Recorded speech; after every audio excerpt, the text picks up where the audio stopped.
What's up mga kasagay? Muli tayong nagbabalik sa aking munting channel. At mamayang gabi ay mag-spear fishing tayo. Saglitan lang, mga isang oras lang siguro, no? Dahil medyo sumasama yung panahon pag gabi na talaga. At doon tayo mag-spear fishing mga kasagay, doon banda. At sana makakuha tayo ng kahit pang ulam lang, ay sapat na yon. At yun, sa mga bago pa lang sa aking YouTube channel ay paki-subscribe naman at paki-hit ng notification bell para lagi kayong updated sa mga susunod kong video na ina-upload. At pasensya na talaga at medyo natatagalan yung mga pag-upload natin ng video dahil may trabaho tayo sa Lunes hanggang sa Sabado at siyempre in-edit pa natin kaya natatagalan talaga. At yun, kita-kita na lang tayo mamayang gabi at sana samahan nyo ako sa pag-spear fishing at sa panonood.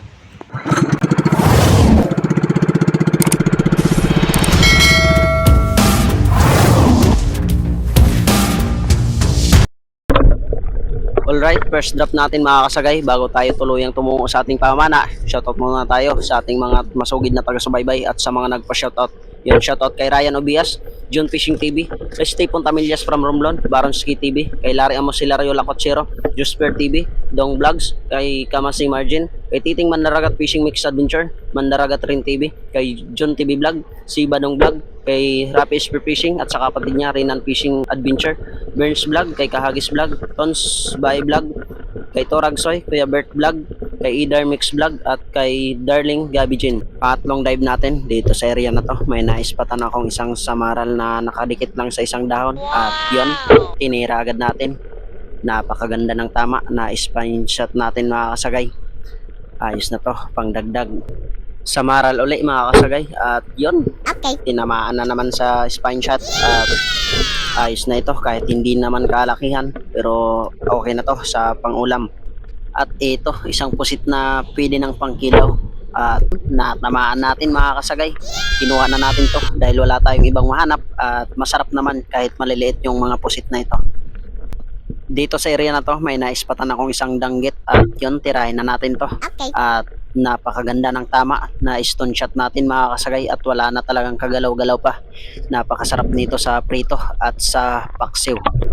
At dito nakapana tayo ng isang pusit at hindi ko na na-videohan yung actual natin na pagpana dahil sa sobrang pagmamadali natin. At yun, nasa 300 grams na to mga kasagay at ayos na to sa pangulam natin. At dito nakakita tayo ng isang hamurok at yun, sapul kang hamurok ka at hindi rin kalakihan pero kinuha na natin to dahil pang ulam talaga yung ating habol at matumal yung isda sa area na to. Ito, isang pusit na hindi rin kalakihan at nag-step back pa nga pero wala siyang kawala dahil mas mabilis akong umasinta. At yun, nakuha natin mga kasagay. Okay. At okay na to, pang dagdag mamaya sa pangkilaw ko pagkaahon. At dito sa area na to ay umabanti na ako mga kasagay sa bahura at pagka drop ko sa ilalim ay may nakita akong isang negrong lapu-lapo at yun, natamaan natin mga kasagay at hindi na talaga nakapalag pa at okay na to, pangdagdag sa ating mga nahuling isda. Medyo may kalaliman pa yung ating sinisisid pero kaya naman natin. Dito sa pangalawang dive natin mga kasagay may nakita akong isang negrong lipte o black sweet lips at yun agad kong itong pinana at nung una ay akala ko maliit pa pero nung nagpumiglas ay malapad na rin pala at hindi na talaga siya makakawala pa dahil napakaganda ng tama niya, nasa pagitan ng mata niya. Itong ganitong klase ng isda mga kasagay ay medyo may pagkaamo at kahit sa araw kung mag-spear fishing ka ay kaya mo itong hulihin dahil hindi naman kagad ito kumakaripas ng langoy. Dito sa area na to may pinana tayong isang pusit mga kasagay at hindi ko na nakunan din yung actual na pagpana natin dahil kinapos tayo ng hangin at nagmamadali tayo dahil yung mga pusit dito sa amin ay napakailap kung papatagalin mo pa yung pagpana. At dito nga medyo malaki-laki to kumpara dun sa nauna nating pusit na nahuli. Hanap pa tayo at dito nga sa area na to napakaganda ng pagkatago ng isang tagbago at agad naman natin itong inasinta at yun, hindi na talaga nakapalag pa. Okay. At hindi rin naman to kalakihan pero goods na to sa pangulam natin. Dito sa area na to mga kasagay ay umaban din na talaga tayo sa mababaw na area at dito nga may nakatagong isang oriental sweet lips. Agad naman natin tong tinira at yun, napakaganda ng tama na stone shot natin mga kasagay at malapad-lapad na rin ito. At dito may naispatan tayong isang black spotted snapper o labungan kung tawagin dito sa amin at agad naman natin tong inasinta at na stone shot natin mga kasagay. At okay na to sa pangprito. At dito nga sa area na to, dalawang isda yung ating nakita sa isang bato. Isa yung parrot fish at yung isa naman ay ipos-ipos kung tawagin dito sa amin. At pinitas na natin yung isang parrot fish at buti na lang hindi nabulabog yung katabi niya. At yon, tinira din natin at natamaan natin mga kasagay. At maganda yung blazing ngayon. Dalawa yung isda sa isang bato na nakatago. At thank you Lord. Nakadagdag pa dagto ka.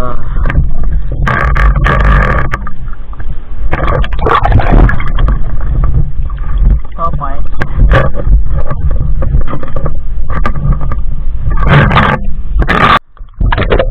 Sa area na to ay pumunta tayo sa mas mababaw na area na may mga kulapo at dito nga may naispatan tayong isang danggit at tinusok na lang natin kaso hindi tumagos yung ating shop at pumunta sa buhanginan at dito ay nasapol natin mga kasagay at ayos na rin ito. At ito, may naispatan tayong isang baraka kung tawagin dito sa amin o isang uri ng lapo-lapo. At yan, natamaan natin mga kasagay. Okay. Napakaganda ng tama, wala na talagang kawala pa. At maganda sa islang ito ay hindi agad umakaripas ng langoy o nagtatago sa mga malalim na butas ng bato dahil may pagka maamo ang isdang ito. At dito sa area na to may pinana tayong isang tagbago at hindi na natin nakuhaan ng aktual na pagpana dahil naka-off yung ating cam at akala ko nung una ay tagbago lang talaga yung ating natamaan dahil napakaliit ng butas na ito pero may kasama pala sa ilalim na isang malaking ipos-ipos at hindi ko yun inaasahan at nung mailabas ko nga ay nagulat pa rin ako dahil yung tagbago na pinana natin ay may kasama palang isang malaking ipos-ipos. At thank you Lord. At may biyaya kang ibinigay na pang-ulam na malapad-lapad na ito. Grabe mga kasagay. Isa lang yung ating pinana yung tagbago. Na double kill. May lawan pala na isang malaki sa loob ng bato. Sakto. Danggit na naman mga kasagay at tirahin na natin to, baka tirahin pa ng iba at yun, natamaan natin at hindi pa gaano malalaki yung mga danggit dito sa area na to at season na rin nila ng umpisa sa pangingitlog. Ito pa, isang danggit uli at tirahin na natin to at yun, natamaan natin mga kasagay. At patalasan lang talaga ng paghagilap ng danggit na ito dahil minsan ay bumabagay lang sila sa mga kulapo sa pagtatago at minsan nga ay hindi mo talaga mapapansin. At dito habang umaabanti ako pa ahon ay may nakasalubong akong isang salabay at grabe pala ito kung makadikit kahit sa isda ay wala talagang kawala at lalo naman siguro sa balat natin ay nako, nakakatakot at kadalasan ay bumabagay lang talaga sila sa tubig. Dito sa area na to may nakita akong isang ipos-ipos at ito na yung ating huling dive mga kasagay at ahon na rin tayo at yun, natamaan natin at sinigurado natin yung tira natin dito dahil makipot yung bato na pinagtaguan niya at thank you Lord dahil nakadagdag pa tayo at good size na rin ito. A few moments later. At andito na tayo sa bahay mga kasagay at nakauwi tayo ng ligtas. At kanina hindi ko lang nabidyoan sa pagkaahon natin sa Dalampasigan ay may sumalubong sa atin na nanghingi ng pang-ihaw niya. At yun, binigyan naman natin ng ilang piraso at ito na lang yung mga natirang huli natin. Lubos pala akong nagpapasalamat sa mga bagong subscriber, mga silent viewers at sa mga laging nanonood sa aking video at sumusuporta sa aking munting channel. Maraming salamat sa inyo. Magandang umaga sa inyong lahat mga kasagay. Maalon pa rin dito sa amin. Dala ng dumaang bagyo at habagat pa rin. At di ko lang alam kung kailan to kakalma. Kaya siguro matatagalan ulit tayo bago makapag-upload at makapag-night dive spearfishing adventure. At yun, sana hindi kayo magsawa na sumuporta sa aking mountain channel dahil nag-uumpisa pa lang ako. At bago magtapos ang video na to, shoutout muna sa mga nagpahabol at nasa comment section. At yun, shoutout kay Papa John TV Vlog, kay Alas Moto Fishing Hunting, kay Lokasi at kay Idol Joy Adventure. Shoutout at ingat kayo palagi.